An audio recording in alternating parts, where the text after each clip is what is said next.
Share చేయండి. ఎందుకంటే వాళ్ళకి ఖచ్చితంగా యూజ్ అవుతుంది. అండ్ ఇదొచ్చేసి మనకి 3 బీహెచ్‌కే ఈస్ట్ ఫేసింగ్ ఫ్లాట్ అండి.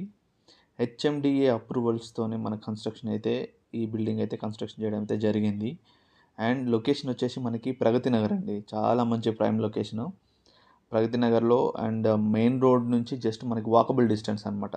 Just 1 minute walk. లొకాలిటీ కూడా చాలా బావుంటుంది. చాలా చాలా చాలా నచ్చిద్ది మీకందరికి ఒక లైవ్‌గా చూస్తే. అండ్ ఇదొచ్చేసి మనకి 1660 ఎస్ఎఫ్టీస్‌లో అయితే మనకి అవైలబిలిటీ ఉందండి. అండ్ ఇందులో వచ్చేసి G+5 ఈ బిల్డింగ్. టోటల్‌గా మనకొచ్చేసి 10 ఫ్లాట్స్ ఉంటాయి. పర్ ఫ్లోర్ 2 ఫ్లాట్స్ ఉంటాయి. ఈస్ట్ ఒకటి, నార్త్ ఒకటి ఉంటుందన్నమాట. సో, మొత్తం మనకి 10 ఫ్లాట్స్ వస్తాయి.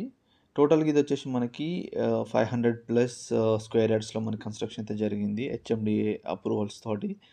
అండ్ ఆల్మోస్ట్ మనకి వర్క్ గూడా ఫినిషింగ్ ఉంది. డైరెక్ట్ మనకి వుడ్ వర్క్ గూడా